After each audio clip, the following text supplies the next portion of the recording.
गंगा का जल शुभ्र धवल और यमुना का नील वर्ण दोनों जल किसी रजत पात्र में लाकर अलग अलग रखे जाए तो भेद किया जा सकता है। श्याम वर्ण जल यमुना का, श्वेत जल गंगा का, किंतु जब गंगा और यमुना दोनों मिलकर एक हो जाते हैं तो आगे पहचान करना कठिन हो जाता है कि गंगा का जल है या यमुना का। प्रेम की परिणति भी ऐसी ही है कि उसमें दो तत्वों का तदाकार इस स्थिति तक हो जाता है कि एक सामान्य रस धारा के अतिरिक्त दोनों में द्वैत का कहीं कोई भाव ही नहीं रहता। यह नहीं पहचाना जा सकता कि इसमें प्रधान इच्छा किसकी है। दूध और पानी के समान दो प्रेमियों के हृदय से अलग अलग प्रस्फुटित दो धाराओं का संगम हो जाता है तो दोनों में कोई अंतर नहीं किया जा सकता है। स्त्री पुरुष, भाई भाई, मित्र मित्र, पिता पुत्र आदि लौकिक संबंधों में भी प्रेम का प्रवाह ऐसा ही है। जब सर्वथा दो भिन्न धाराओं का एकाकार होता है तो यद्यपि दूसरों की दृष्टि में जोड़े में कितने ही दोष दुर्गुण होते हैं तो भी उनमें से परस्पर वह दोष तिरोहित हो जाते हैं और केवल गुणों की ही सत्ता शेष रह जाती है। पानी अपनी लघुता को दूध में घुलाकर स्वयं भी दूध हो जाता है। अवगुण प्रेम की दिव्यधारा में घुलकर गुण बन जाते हैं। इसलिए सांसारिक संबंधों की मधुरता के लिए भी प्रेम से बढ़कर कोई अन्य उपादान नहीं।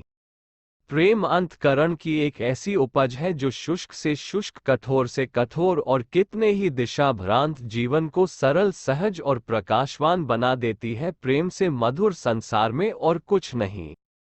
जब ऐसे दो प्राणी मिलते हैं तो आनंद की त्रिवेणी प्रवाहित होने लगती है, किंतु वियोग से क्या वो आकर्षण समाप्त हो जाता है। चुंबक के दोनों ध्रुव दो विपरीत दिशाओं में अनंत काल से जुड़े हैं, पर उन दोनों का एक ही प्रयत्न है, पुनर्मिलन के प्रयत्न में अनादि काल से दोनों ध्रुवों की धाराएं एक दूसरे को आकर्षित करने में लगी है। जमीन की प्रत्येक सूक्ष्म सत्ताएं अलग अलग होकर भी अपने प्रेमी के प्रति अद्यतन समर्पित होकर इस सिद्धांत की पुष्टि करती हैं कि विरह में भी प्रेम निखरता है, कम नहीं होता। अविश्वास को विश्वास में, निंदा को प्रशंसा, तर्क वितर्क को निष्ठा और औद्धत्य को सेवा में बदल देने की शक्ति केवल प्रेम में ही है। प्रेमी कभी आलस्य में घिरा बैठा रहे ऐसा हो ही नहीं सकता। अपने प्रेमास्पद की कितनी इच्छाएं कहीं चुपचाप बैठे पूरी होती है, नहीं तो फिर दोनों ही सक्रिय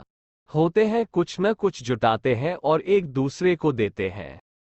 परस्पर आदान प्रदान की यह धारा ही तो समस्त चेतना का आधार है। जिस दिन वह न रहेगी उस दिन संसार का विराम एक शून्य के अतिरिक्त कुछ भी नहीं होगा। प्रेम ही सृष्टि में प्राण और जीवन का आविर्भाव करता है। कमजोर हो कोई और उसे अपनी दीनता ध्वनि हो तो वह सच्चे हृदय से प्रेम करके परीक्षा कर ले कि उसके हृदय में साहस और हिम्मत का कितना अंबार छिपा पड़ा है। जो कठिन परिस्थितियों में धैर्य नहीं रख सकते वो सच्चे प्रेमी बनकर जीवन में स्थिरता, दृढ़ता और गंभीरता ले आते हैं। प्रेमी ही संसार का सबसे अधिक कष्ट सहिष्णु हो सकता है। वह जानता है कि प्रेम के लिए अपने प्राणों का भी कोई मूल्य नहीं। ऐसा व्यक्ति ही सच्चा, साहसी, धीर, कर्मनिष्ठ और संपत्ति वाला हो सकता है।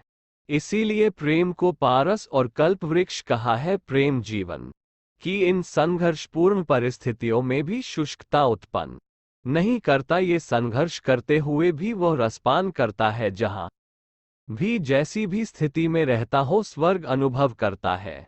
ऐसा केवल जीवित वस्तुओं के प्रति प्रेम से होता हो सो भी नहीं। निर्जीव सत्ता के और आदर्श के प्रति प्रेम में भी वही रस, वही स्वर्गीय अनुभूति और आनंद की हिलोरें लहर मारती हैं। सरदार भगत सिंह, सुखदेव और राजगुरु ने किसी व्यक्ति से प्रेम नहीं किया था। उनका प्रेम अपने देश, अपनी संस्कृति और अपने आदर्श से था। 24 मार्च 1931 को उनको फांसी होनी थी, किंतु उन्हीं दिनों महात्मा गांधी और वायसराय लॉर्ड इरविन के मध्य वार्ता होने को थी। उसमें उनकी फांसी को रोकने के लिए भी जोर डाला जा रहा था। कुछ ब्रिटिश अधिकारियों ने द्वेषवश 24 मार्च के बजाय 23 को ही फांसी दिला दी। उस समय का दृश्य स्मरण करें तो पता चले कि आदर्शों के प्रति प्रेम की चमक भी राय रत्ती कम नहीं होती उस दिन। एकाएक समय से पहले ही इन कैदियों को कोठरियों बंद कर दिया। लाहौर सेंट्रल जेल के दरोगा श्री शेख मोहम्मद अकबर के आंसुओं ने इन्हें सूचना दे दी थी कि फांसी आज ही होगी। तीनों कैदी पास की कोठरियों में थे, एक की आवाज दूसरे तक पहुंच सकती थी। राजगुरु ने भगत सिंह को पुकार कर कहा, मुबारक हो, आज ही विदा होंगे। इस पर भगत सिंह बोले, प्यारे मित्र, सुना है आज मकतल में हमारा इम्तहान होगा। इन शब्दों में जो मस्ती थी वह जेल के अधिकारियों को भी रुला देती थी और उनमें देश प्रेम पैदा कर देती थी। उस दिन इन्होंने रसगुल्ले मंगाकर खाए। जेलर ये भी चाहता था कि उन्हें कोई बाहर निकाल ले जाए, वह किसी प्रकार संघर्ष न करता। इन तीनों वीरों को उसकी सूचना भी दे दी गई, पर उन्होंने बाहर निकलने से इनकार कर दिया। उनने मांग की तो कुल इतनी कि जब फांसी लगने का समय हो तो उससे 10 मिनट पूर्व बता दिया जाए कि वे अपनी भारत माता की जय बोल सकें।